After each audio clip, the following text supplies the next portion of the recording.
होता है, हमारो लाला कैसो है, ठीक है कि ना है।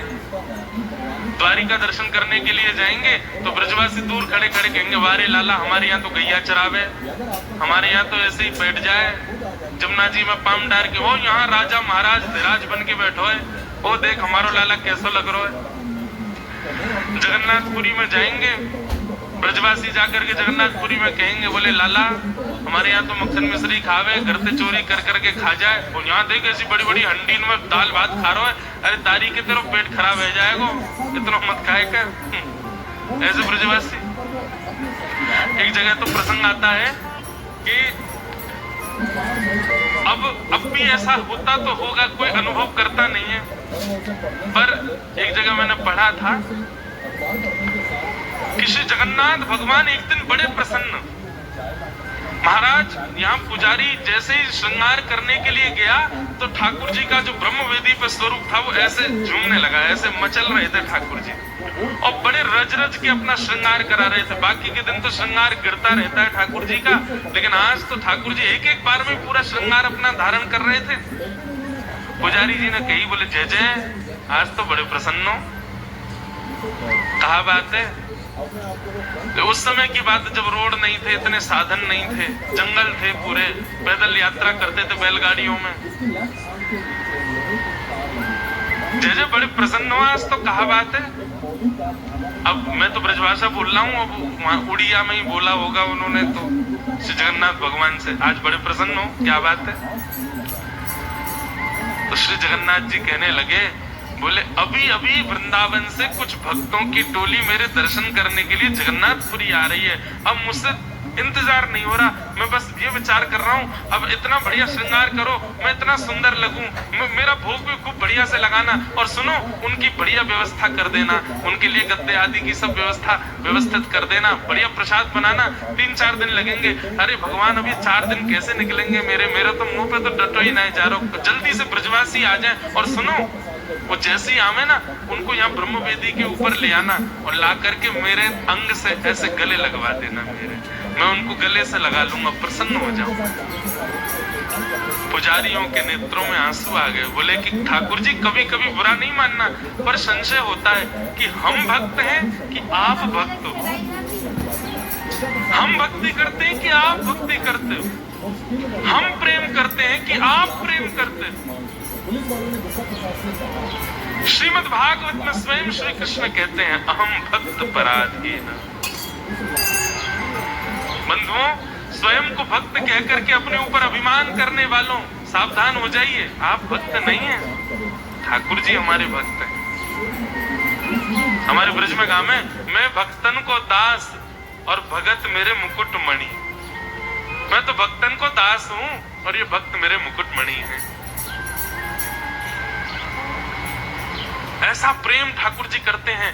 श्री नारद जी महाराज कहने लगे, अब यहाँ धर्म कर्मा बाई अपने घर में भोजन बनाती है, बिना नहाए धोए बनाती है, तातुन करते करते झूठी तातुन के पिछले भाग से खिचड़ी चला देती है।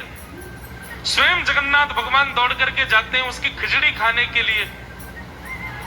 धर्म संस्थापनार्थाय संभवामि युगे युगे, धर्म की स्थापना करने वाले स्वयं जगन्नाथ भगवान यहाँ पर बिना नवी धुवी और ऐसे झूठे भाव से बना रही भोग, उसके यहाँ भोजन पाने चले जा रहे हैं, धर्म खुद ही तोड़ दे रहे हैं ठाकुर जी, सारे नियमों का उल्लंघन स्वयं ही कर दे रहे हैं। किसके लिए? प्रेम के वश। हाँ? श्री जयदेव महाप्रभु के गीत गोविंद के विषय में आता है, भक्तमाल जी में कथा आती है कि श्री जगन्नाथ प्रभु एक दिन सुबह सुबह जैसे कपाट खुले तो पुजारियों ने क्या देखा कि श्री जगन्नाथ भगवान के वस्त्र उधरे पड़े हैं, फटे पड़े हैं, छिले पड़े हैं, जगह जगह श्री जगन्नाथ प्रभु को छोटे छोटे कांटे लगे हुए हैं। पुजारियों ने जाकर के चरण पकड़ लिए, बोले महाप्रभु क्या हुआ, आपके वस्त्र कैसे फट गए और ये आपकी इस प्रकार की स्थिति कैसे हो गई। महाप्रभु जी कहते हैं, बोले मुझे गीत गोविंद बहुत पसंद है और कहीं भी कोई भी गीत गोविंद का गान करता है ना तो सारे काम छोड़ के सुनने चला जाता हूँ। ये जगन्नाथपुरी के पास के गांव में एक माली की बेटी है, वो बैंगन के खेत में घुस कर के गीत गोविंद गा रही थी। अब वो गीत गोविंद जब गा रही थी, मुझसे रुका ही नहीं गया, मैं दौड़ करके गया। तो वहां खेत में इतने सारे कांटे थे, उनसे मेरे वस्त्र फट गए, उनसे मेरे हाथ पांव छिल गए। मैं तो उसको सुनने के लिए गया था।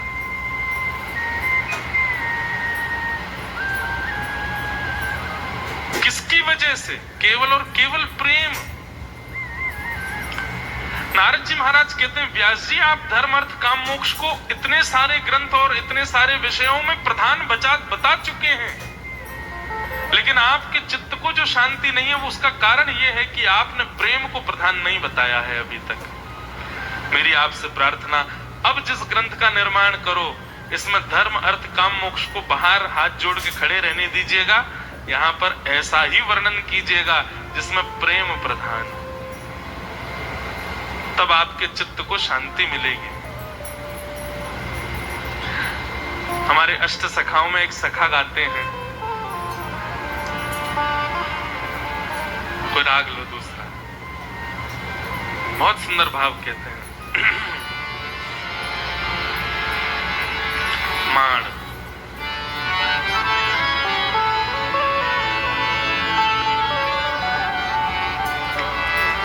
श्री कृष्णदास जी का पद है, ठाकुर जी कैसे मिलते हैं? आप बहुत धर्म करते हो, बहुत नियम करते हो, बहुत आपके सब भाव उन सब में आप पुष्ट हो, लेकिन आपके चित्त में यदि प्रेम नहीं है तो आप कितने भी साधन करते रहो, ठाकुर जी के क्षण भर के दर्शन हो जाएंगे, लेकिन लीला विलास लीला सुख तो तभी मिलेगा जब प्रेम चित्त में आएगा। महाराज जी हमारे गोविंद दास जी 500 वर्ष पहले श्री गिरिराज जी में हुए और इनके साथ ठाकुर जी खेलते थे। श्री गिरिराज जी मंदिर छोड़ करके आते थे।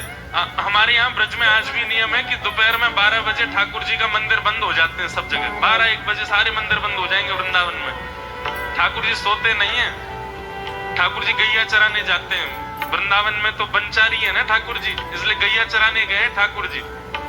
और वही बीच का जो समय है 12 बजे से लेकर के 4-5 बजे तक का, वृंदावन में श्री कृष्ण का अनुभव 2 समय में हो सकता है, या तो 12:30-1 बजे से लेकर के 4:30 बजे तक, या फिर रात्रि 10 बजे से लेकर के सुबह 6 बजे तक। या तो पूरी रात्रि आपको श्री कृष्ण अनुग्रह करा सकते हैं, या ये दोपहर का समय जो वन चारण के लिए ठाकुर जी जाते हैं। तो गोविंद दास जी, गोविंद स्वामी जी प्रत्यक्ष में देखने में तो गवैया हैं। रुको एक लीला सुनाए फिर गाएंगे आगे का पद। वो देखने में कौन है? बोले कि मंदिर में जाते हैं ठाकुर जी को पद सुनाते हैं, लेकिन उनकी अंतरंग इशारे चलते थे ठाकुर जी के साथ। जैसे ही गोविंद दास जी पद गाते थे, गुसाई जी श्रृंगार करते थे ठाकुर जी का, गोविंद दास जी पीछे खड़े खड़े पद गाते थे। तो जैसे ही गुसाई जी श्रृंगार करते करते थोड़ा श्रृंगार लेने के लिए नेक दूर जाते, ठाकुर जी ऐसे खड़े खड़े नीचे से एक मोती उठाते, मोती उठा के ये मारते टक्के गोविंद दास के सिर पे। और जैसे ही गोविंद दास के सिर पे लगती, गोविंद दास कहते माने ना तारी की तो बताऊं, रुक जा। जैसे ही वो मोती लेकर के वापस गोविंद दास मारते, तब तक गुसाई जी वापस आ जाते। और गुसाई जी के आते ही वो मोती ठाकुर जी की जगह गुसाई जी में जाके लग जाता। गुसाई जी कहते हैं गोविंदा तू ठाकुर जी को मोती मार रहा है? गोविंदास बोले मेरो माथो देखियो, ये गुम्माटो फूल को ये आपके लाला ने मारो मोए। आपको लाला ऊधम मचावे वो ना दिखाई दे आपको, और मैंने कछु कह दूं सो मुंह पे चिल्ला रहे हो, मुंह पे बरस रहे हो, या समझा लो बहुत ऊधम मचावे ये। ऐसी लीला करते। गुसाई जी के नेत्रों में आंसू आ जाते। बोले गोविंदा तू कितना भाग्यशाली, तेरे संग ठाकुर जी लीला करें। गोविंदास के साथ ऐसी ऐसी लीला करते महाराज। एक बार ठाकुर जी गोविंदास से बोले ए गोविंदा, बोले हाँ मेरो दाल बाटी खावे को मन हेरो है।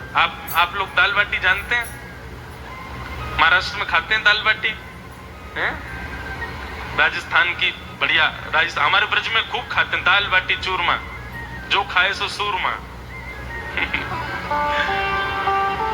तो दाल बाटी चूरमा ठाकुर जी बोले ए गोविंदा, ऐसे ही बोलते थे, बोले मोए दाल बाटी खानी है। गोविंदास बोले 56 भोग बनते हैं रसोई में। अपरस में मुंह पे पट्टी बांध करके महाराज रसोईया बनाता है।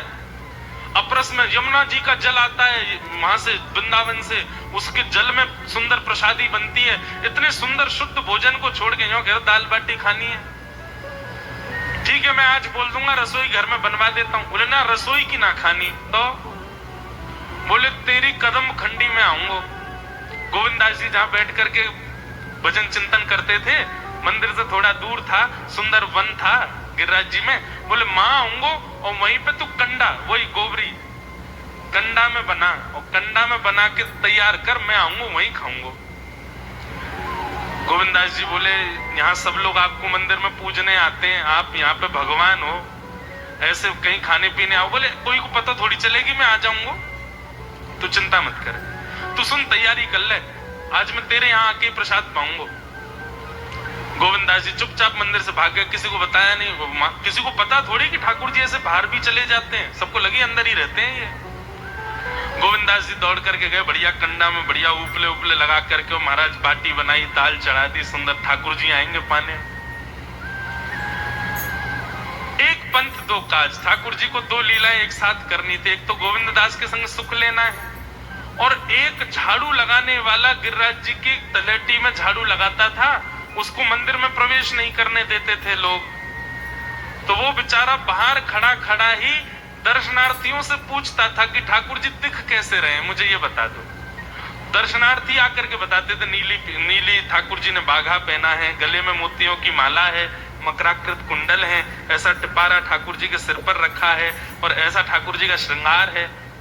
तो वो बाहर खड़ा खड़ा नेत्र बंद करके सुन सुन करके ही अपने चित्त में एक झांकी बना लेता था और मन में सोचता था ऐसे दिख रहे होंगे ठाकुर जी। पर रोज प्रार्थना करता था, नाथ मुझे लगता है इस जन्म में तो आप मुझे कभी नहीं दिखोगे, भगवान इस जन्म में तो मैं आपके योग्य नहीं हूं, पर मेरे पर बस इतनी कृपा कर दो कि अगला जन्म मुझे दीजिएगा तो कुछ नहीं तो चेटी बना देना, तो चेटी बन करके मैं आपके 56 भोग में ही आ जाऊंगा, भीतर आके आपका दर्शन कर लूंगा, लेकिन मुझ पर अनुग्रह कर देना। ठाकुर जी उसके इस भाव से इतने रीझ गए।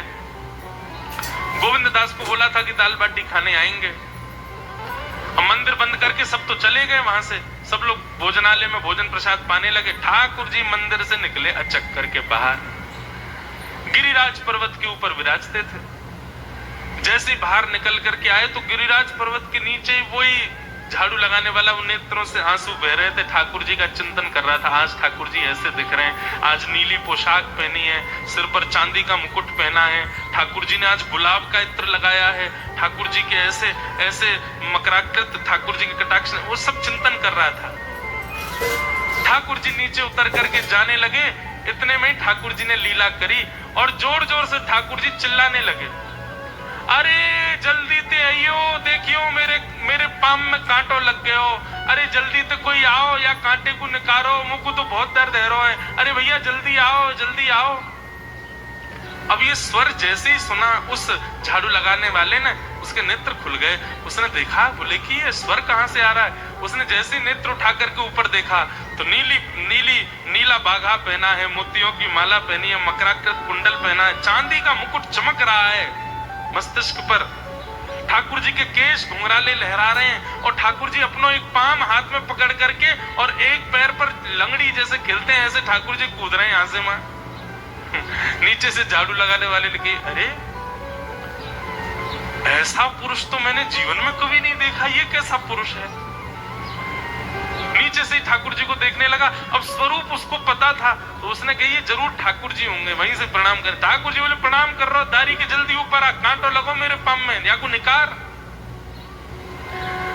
बोलने लगा, बोले मैं ऊपर नहीं आ सकता, गुसाई जी मारेंगे, सब लोग डांटेंगे मुझे। अरे नहीं गुसाई जी ऐसा कुछ ना कहें, ये सब तो बाहर के लोगों ने नियम बना दिए, मैं तो सबसे मिलूं, तू आजा जल्दी ऊपर। जैसे ही ऊपर गया, ज्यों-ज्यों ठाकुर जी के समीप जाए त्यों-त्यों उसके नेत्र सजल होते जाएं। ठाकुर जी के बिल्कुल समीप पहुंच गया। भगवान बोले, देख काई को रो भैया, जल्दी कर, मेरे पाम में कांटो लगो या को निकार। जिन चरण कमलों के स्पर्श के लिए सदा लक्ष्मी लालायित रहती है, ठाकुर जी ने उसकी गोद में अनायास अपने चरण रख दिए। बोले जल्दी कांटो निकार, कांटो लगो मेरे पाम में। अब वो ठाकुर जी के सुंदर तलवों को अपने हाथ से ऐसे देख रहा है, ढूंढ रहा है कहाँ कांटा लगा है, कहीं उसको कांटा मिल गया।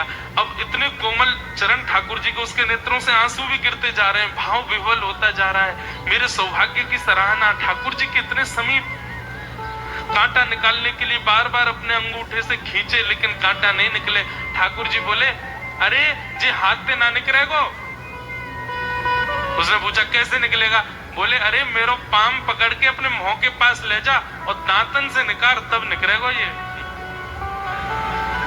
आहा, कितनी कृपा की ठाकुर जी। कृपा की न होती जो आदत तुम्हारी, तो सूनी ही रहती अदालत तुम्हारी। जो दीनों के दिल में जगह तुम न पाते, तो किस दिल में होती हिफाजत तुम्हारी। कृपा की न होती जो आदत तुम्हारी, तो सूनी ही रहती अदालत तुम्हारी।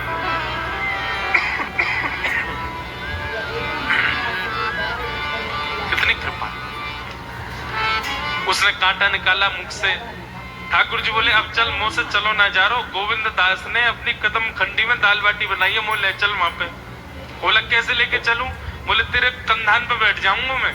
और ठाकुर जी ने अपने दोनों पांव ऐसे लटका लिए उसके यहाँ पे और सिर पकड़ करके उसके ऊपर ही बैठ गए। बोले चल ले चल मुंह को। वो तो महाराज बेहोशी सी हो रही है, उसको विश्वास ही नहीं हो रहा ठाकुर जी मेरे संग इतनी बड़ी लीला कर रहे हैं।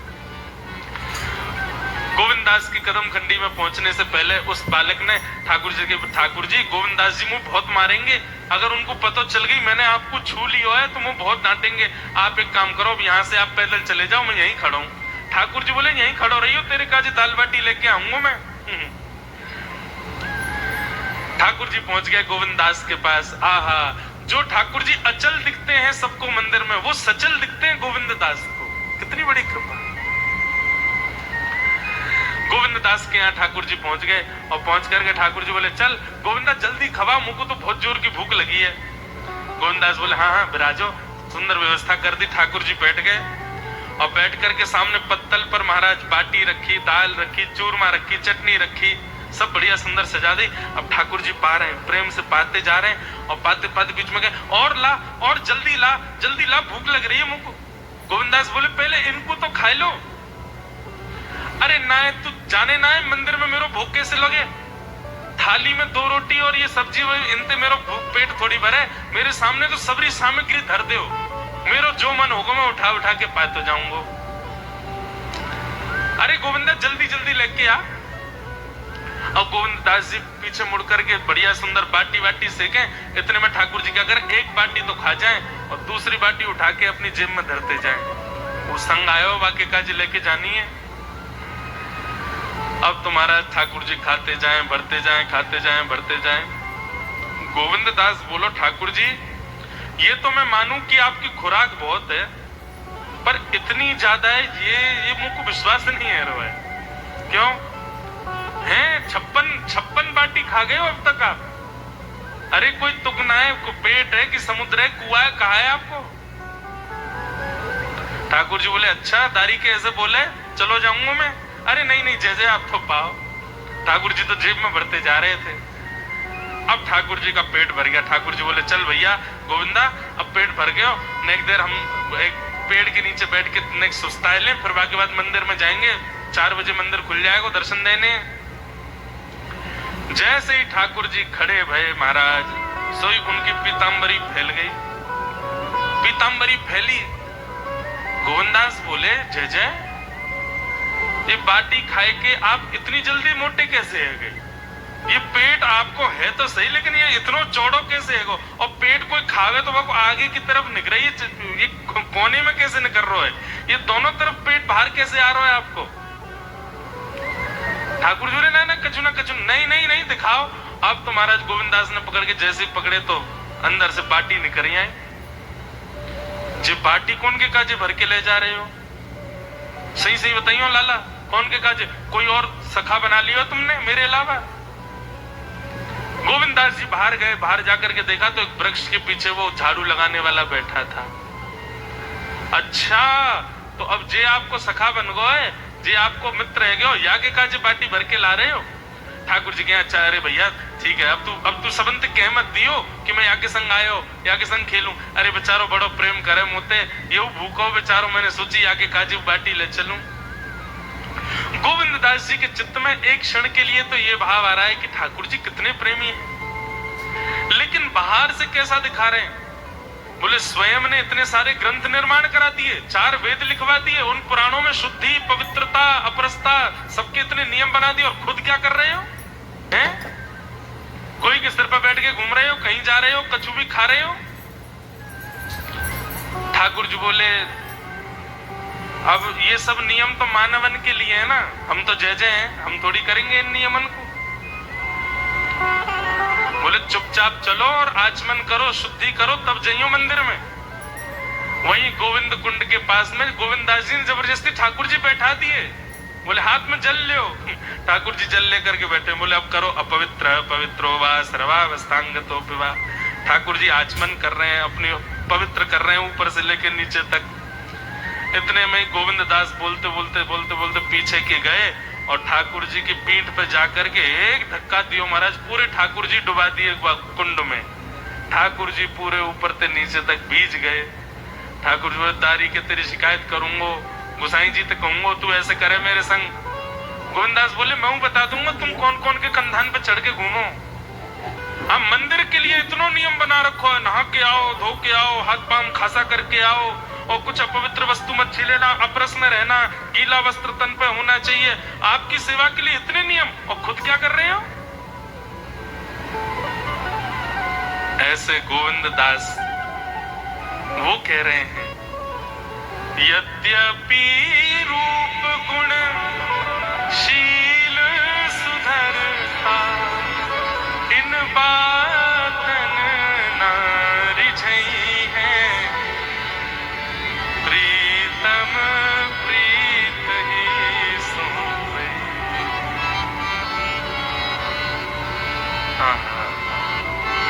प्रीत ही सोवे, प्रीत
सतकुल जन्म कर्म शुभ लक्षण इन बातन ना रिझई है। एक बात लिख लीजिए बंधुओं, जिन जिन भावों से, जिन जिन प्रकारों से संसार आपसे रीझता है या आप भी संसार में किसी से रीझते हो, वे समस्त प्रकार ठाकुर जी को प्रसन्न करने के लिए नहीं हो सकते। आकर्षण संसार में जिसके भी प्रति जिस भाव से हो रहा है, वह भाव ठाकुर जी की प्रसन्नता के लिए कभी नहीं हो सकता। ठाकुर जी को तो प्रेम युक्त चाहिए, कुछ भी हो। जैसे सब्जी हो, सामग्री हो, रोटी हो, सब में घी होना चाहिए, तभी भोजन स्वादिष्ट होता है। ऐसे ठाकुर जी को निवेदित करने वाली कोई भी वस्तु हो, यदि प्रेम विहीन है तो ठाकुर जी स्वीकार नहीं करेंगे। प्रेम तो चाहिए। नारद जी महाराज कहते हैं, बोले व्यास जी, आपने जितने भी ग्रंथ लिखे हैं धर्म अर्थ काम मोक्ष की प्रधानता बताते हैं, आप ऐसे ग्रंथ का निर्माण करो जो प्रेम को प्रधान बताता हो, जिसके श्रवण और कथन के पश्चात ठाकुर जी प्रिय लगने लगे, ऐसा विषय सुनाओ, रचना करो, समाधि लगाओ। समाधि में बड़ी ताकत है।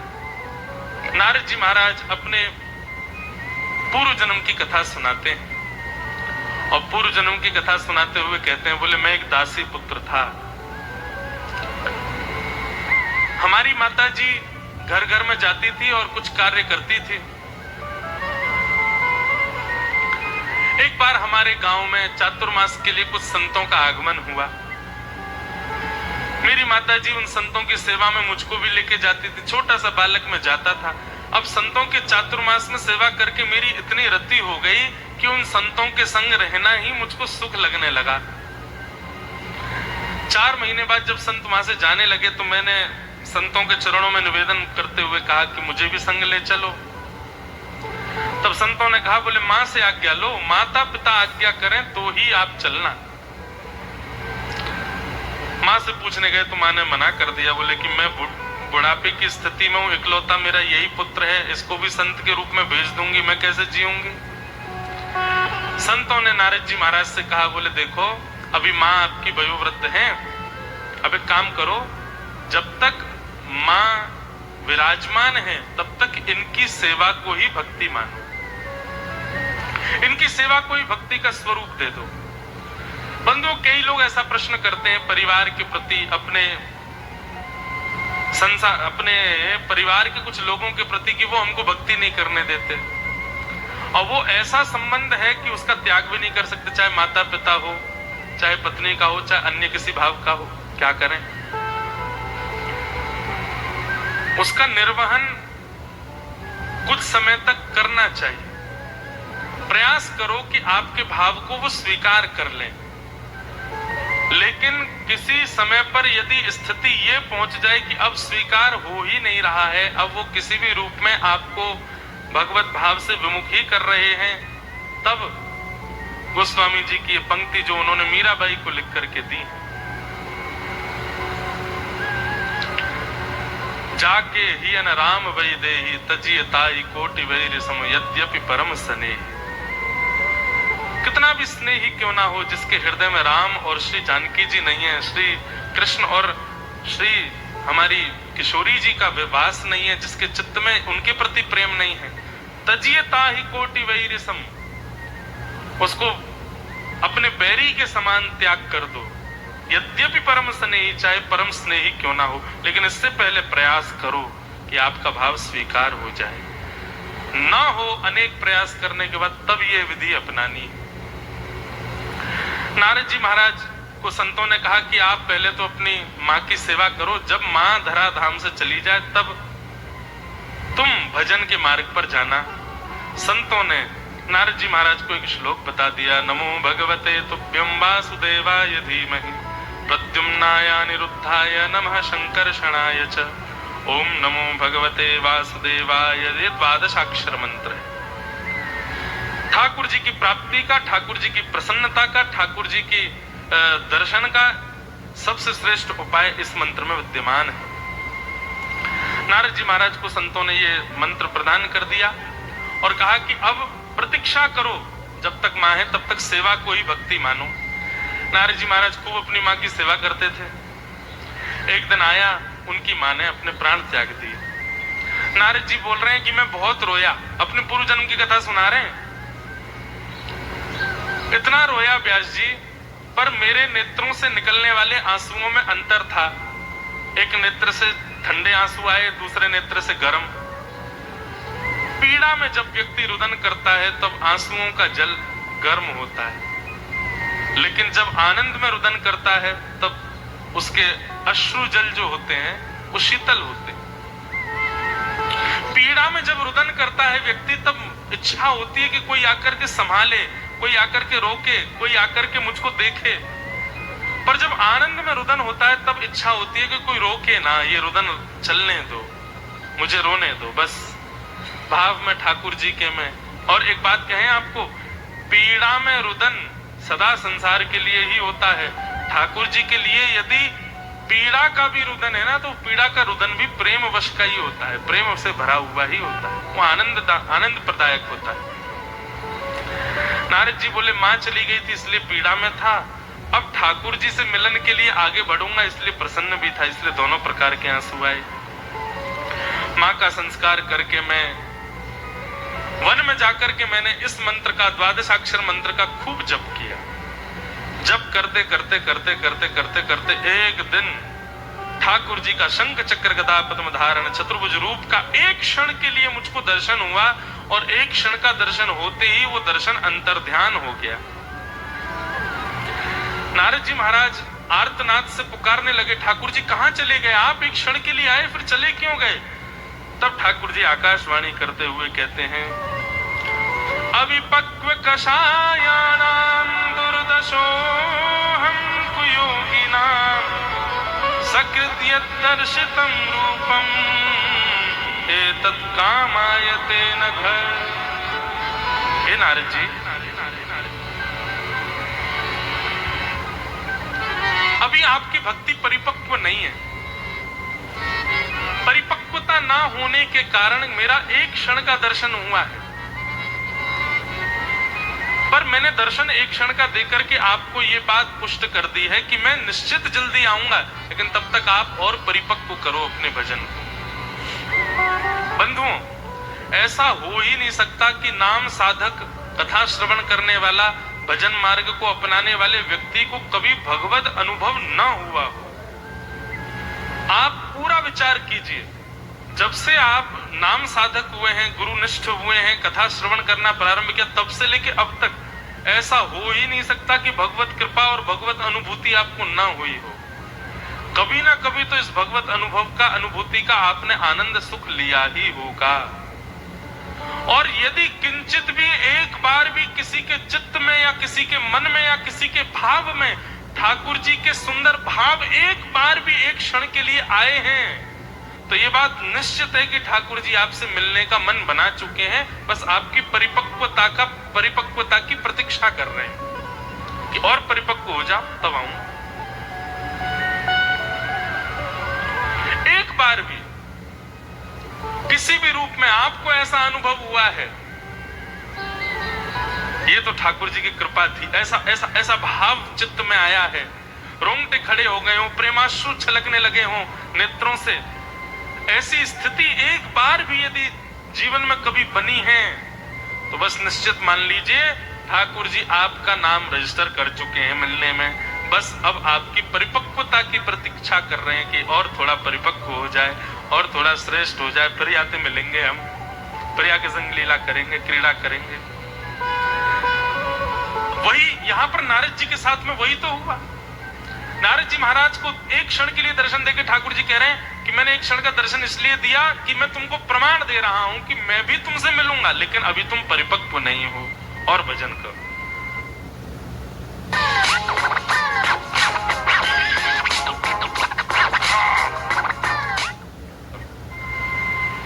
नारद जी बोले उसके बाद तो मैंने इतना भजन किया, इतनी साधना की, इतना भजन किया, इतनी साधना की कि साधना करते करते करते करते करते करते पूरा जीवन मैंने ठाकुर जी के नाम जप में ही निकाल दिया। और बस इस प्रसन्नता में कि वो मिलेंगे, वो मिलेंगे, वो मिलेंगे, करते करते साधन करते करते नाम जप, एक दिन मैंने अपने प्राणों का त्याग कर दिया। और जब मेरे प्राण चले गए तो जब मैं पुनर्अवतरित हुआ तो व्यास जी जब मुझको रूप प्राप्त हुआ तो ठाकुर जी ने मुझे इतना प्रिय बना दिया, इतना समीप बुला लिया कि अब मैं नारद के रूप में देखा जाने लगा हूं। ये वही बालक है जो एक दासी का पुत्र था, ये वही बालक है जो संतों के आगे पीछे घूमता था, ये वही बालक है जिसने अपनी माँ की अंतिम सेवा के पश्चात वन में जाकर के भजन किया, और ये वही बालक है जिसको एक क्षण के लिए ठाकुर जी दिखे थे, और ये वही बालक है आज नारद बन के 24 घंटे ठाकुर जी का दर्शन करता हूं मैं। और केवल नारद जी की इतनी उपयोगिता नहीं है, ठाकुर जी किसी से भी मिलने का मन बनाते हैं तो सबसे पहले नारद जी से पूछते हैं तुम बताओ मिले कि नहीं। नारदो देव दर्शन, जैसे मान लो ठाकुर जी का मन हो जाए कि मुझे इससे मिलना है, ये व्यास जो कथा कर रहा है इससे मिलना है, तो पहले नारद जी को ठाकुर जी बुलाएंगे, उनसे कहेंगे सुनो हम थोड़ा मन बना रहे हैं इससे मिलने का। एक प्रकार से ये कहते हैं तो भगवान के सलाहकार हैं श्री नारद जी। सोचो, तब नारद जी कहते हैं अच्छा इससे मिलेंगे आप? बोले हाँ। कुछ देर प्रतीक्षा करो ठाकुर जी, जरा मुझे इसकी परीक्षाएं लेने दो, मैं जाके देखता हूं ये कैसा है कैसा नहीं है। तब बंधुओं उसके जीवन में आने वाले साधु सन्यासी महात्मा संत वैष्णव या जो भी उसके जीवन में आ रहे हैं, उसके वैष्णव होने के बाद वे सब उसकी परीक्षा ले रहे हैं। कोई उससे तेज आवाज में बात करेगा, अब तेज आवाज सुनकर के उसको बुरा लग जाए, रोने लग जाए, नारद जी कहेंगे फेल, इससे नहीं मिलना ठाकुर जी, सहन करना ही नहीं आता इसको, तो जरा सा इससे थोड़ा तीव्र आवाज में बोल दो ये तो रो जाता है। उसके मन की इच्छा के विपरीत कोई वस्तु उसको प्राप्त हो जाए, उससे व्यथित हो जाए, नारद जी फेल कर देते हैं। तो इसलिए भक्ति के पथ पर जब आप चलने लगो तो बस ये विचार कर लेना कि आपकी अब परीक्षा नारद जी ले रहे हैं। किसी भी प्रकार के अपयश, अपमान, अयोग्यताएं, दुख, संकट, पीड़ा आदि ये सब जो भी हैं, इनसे विचलित नहीं होना है, इनसे व्यथित नहीं होना है। विचलित, व्यथित और कहीं घबरा गए उन स्थितियों से तो नारद जी आपको फेल कर देंगे, ठाकुर जी से कह देंगे इससे नहीं मिलना आपको।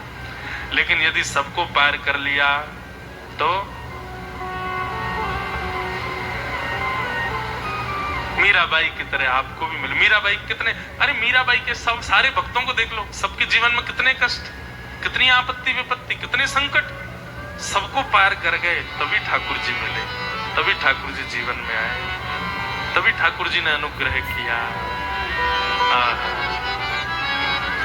इसलिए भैया, और मैं इस बात को दावे से कह सकता हूं कि यहाँ अभी दत्त धाम में बैठे हुए पीछे वाले श्रोता से लेके व्यास मंच पर बैठे हमारे चारों वेदों के पाठ कर रहे समस्त आचार्यगण, गुरुजन, यहाँ इस परिसर में बैठे हर एक व्यक्ति को आज तक की आयु में ठाकुर जी का एक नहीं अनेक बार अनुभव हुआ है। उनकी कृपा का, उनकी अनुभूति हुई है। किसी न किसी रूप में आपने वो अनुभव किया है कि ये परम सत्ता के द्वारा ही की गई थी योजना, ये हमारे बस की नहीं थी। तो इसका मतलब क्या है, मैं और सहित आप लोग, हम सबसे ठाकुर जी मिलने को मन बना चुके हैं, बस हमारी परिपक्वता का विचार कर रहे हैं, प्रतीक्षा कर रहे हैं। हम परिपक्व हों तो वो हमसे मिले। नारद जी महाराज बोले आज मैं नारद बन चुका हूं। मुझे आज समझ आया कि ठाकुर जी ने मुझसे इतना भजन क्यों करवाया। व्यास जी बोले क्यों करवाया? बोले क्योंकि भगवान भजन प्रारब्ध को नष्ट करता है, और प्रारब्ध यदि रह जाते हैं तो पुनर्जन्म होता है। ठाकुर जी ने एक क्षण दर्शन करके मुझसे कहा कि अभी तुम परिपक्व नहीं हुए हो और भजन करो। तो मैंने इतना भजन किया, इतना भजन किया, मेरे 2-4 जन्म और होने थे, पर मैंने एक ही जन्म में इतना भजन कर लिया कि चार जन्मों में जो प्रारब्ध से मुझको जन्म लेने थे, वो एक ही जन्म में भजन से मैंने उन प्रारब्धों को नष्ट कर दिया। और प्रारब्ध नष्ट होते ही अब जन्म लेने का तो कोई औचित्य बचा नहीं, तो ठाकुर जी ने मुझे देव स्वरूप बना करके नारद के रूप में व्यवस्थित कर दिया है। अब मैं नारद हूं और मैं क्या करता हूं? देव दत्ता मिमां वीणा स्वरा ब्रह्म विभूषिता मूर्छयित्वा हरिकथा गायमानश्चराम्यहम्। इतना सुंदर श्लोक है भागवत जी का। देव देव दत्ताम मिमाम वीणाम स्वर ब्रह्म विभूषिताम मूर्छयित्वा हरि कथाम गायमानश्चराम्य। नारद जी ने अपनी वीणा दिखाई, बोले ये वीणा ये सामान्य वीणा नहीं है हे वेदव्यास जी, तो ये भगवान ने गिफ्ट में दी है मेरे को। प्रसन्न होकर के ठाकुर जी ने मुझको ऑफर करी है ये।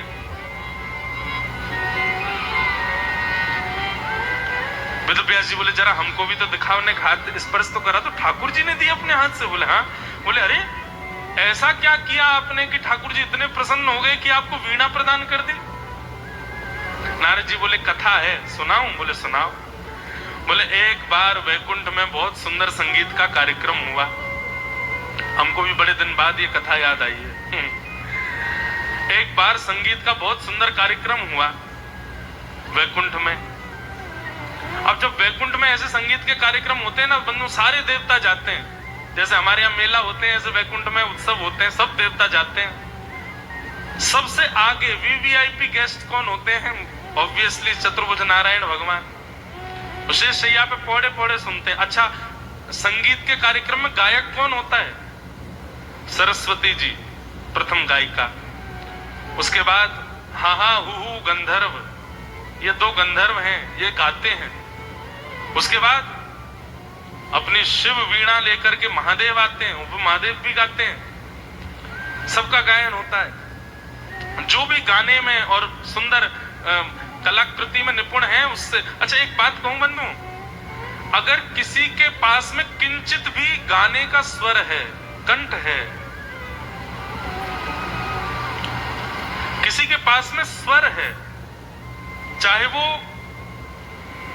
कीर्तन गाने के लिए हो, चाहे वो वैदिक मंत्र गाने के लिए हो, चाहे वो पुराणों के श्लोक गाने के लिए हो, वेदों की ऋचाएं गाने के लिए हो, यदि आपके पास में कंठ है तो निश्चित है यह भी एक प्रमाण है कि ठाकुर जी आपसे मिलना चाहते हैं, इसलिए आपको कंठ युक्त करके भेजा है। और ये बात हम नहीं कह रहे हैं, ये बात भी हमारे वृंदावन के अष्ट सखाओं में से श्री कुम्मन दास जी की ये वाणी है कि यदि कोई कंठ युक्त है, किसी के पास में गला है, गले का मतलब होना है कि बहुत सुंदर गायक होना नहीं, सामान्य है, इतना है कि हाँ कीर्तन ताल में गा लेते हैं, स्वर में गा लेते हैं, इतना कंठ भी यदि तुम्हारे पास है तो कंठ युक्त करके ठाकुर जी उसी को भेजते हैं जिससे ठाकुर जी स्वयं मिलना चाहते हैं।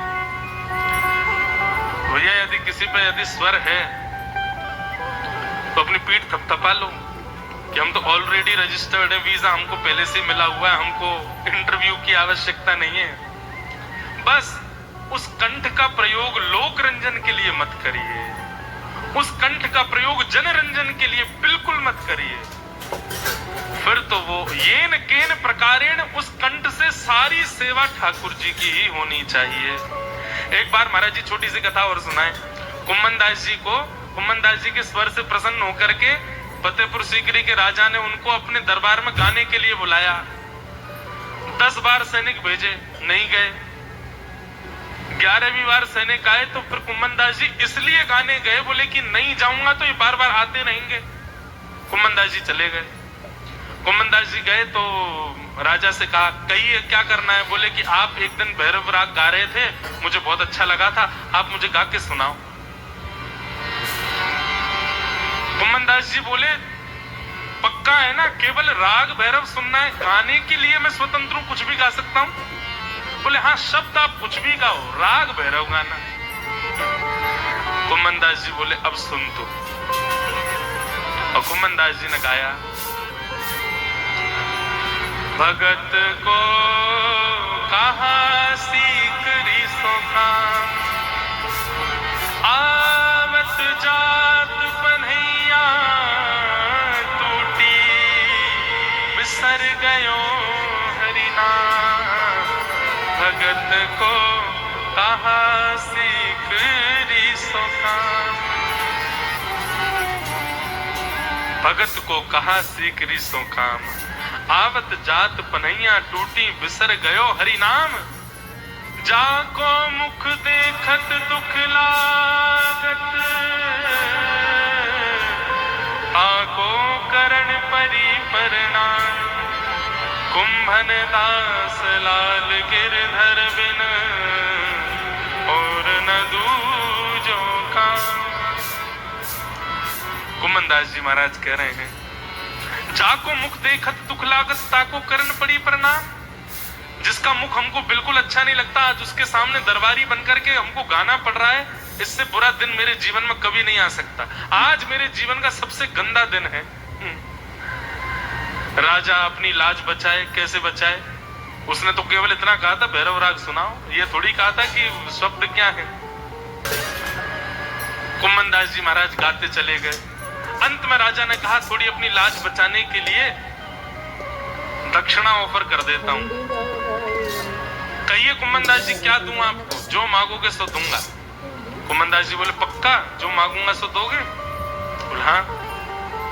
कुंभन दास जी झोली फैला करके बोले आज के बाद हमको अपने दरबार में मत बुलाना और आज के बाद आपका ये जो मुखड़ा है ये हमको कभी मत दिखाना, हमको कभी आपको देखना ना पड़े, बस ये दक्षिणा हमको दे दो। क्या कह रहे हैं हम? यदि कंठ युक्त करके ठाकुर जी ने भेजा है तो निश्चित है ठाकुर जी आपसे मिलने का मन पहले ही बना चुके हैं कि आपके पास कंठ है। बस उस कंठ का प्रयोग लोक रंजन के लिए मत करो, उस कंठ का प्रयोग ठाकुर जी के रंजन के लिए करो, उनकी प्रसन्नता के लिए करो। संसार को रिझाने के लिए गाओगे चार लोग वाहवाही करेंगे, लेकिन ठाकुर जी को रिझाने के लिए गाओगे त्रिलोकी नाथ वाहवाही करे, कितनी बड़ी बात है।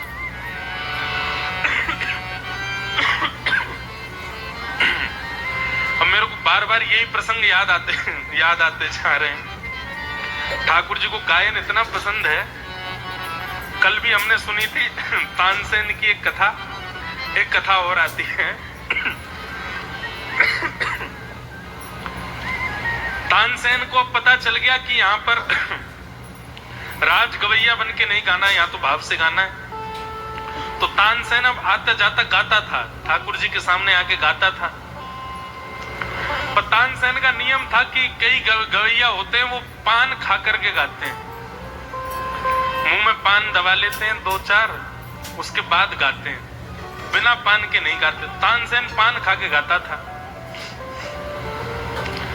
तो गुसाई जी ने एक दिन तानसेन से कहा, बोले सुनो तुम झूठे मुंह से मत सेवा किया करो ठाकुर जी की, ये कोई लोक रंजन की गायकी नहीं है, ठाकुर जी की सेवा कर रहे हो, कुल्ला करके आओ। तो ठीक है, तानसेन बाहर गया। अगली बार जब आया तो महाराज कुल्ला करके आया, ठाकुर जी के सामने गाने लगा। तो खड़े खड़े ठाकुर जी के कभी तो कानन के कुंडल गिर जाएं, कभी गले की माला ढीली हो जाए, कभी वंशी जी फेंक दें, कभी कुछ कर। गुसाई जी भीतर गए, पर्दा लगा के जय जय। कहा भयो भूख लग रही है, आप काय को श्रृंगार उतार रहे हो? बोले जाके गायकी में सुख ना आ रहो, पहले बढ़िया गा रहो, अब पता ना कहा है गोया को। तो गुसाई जी बोले पहले पान चबा के गा रहा था, मैंने सोचा आपकी सेवा कर रहा है तो शुद्ध मुख से करे, कुल्ला करके अब आया। नहीं इससे कहो दोबारा पान खा के आए। गुसाई जी बोले जय हो जय जय, सब नियम खुद ही बनवाते हो और फिर जब खुद की इच्छा हो जाती है तोड़वा भी देते हो। एक बात बताऊं बंधुओं, बहुत सुंदर बात है। पूरे विश्व को मुक्त करने वाला स्वयं इतने नियमों में क्यों बंधा रहता है? पूरे विश्व को मुक्त करने वाला ठाकुर स्वयं इतने नियमों में। हम लोग तो फिर भी 4 बजे रोज उठना है तो 4:30 हो जाएगा, लेकिन ठाकुर जी तो 4 बजे ही उठते हैं, कितने भी मंदिरों में देख लो। हम लोगों को 12 बजे प्रसाद पाना है, 12:30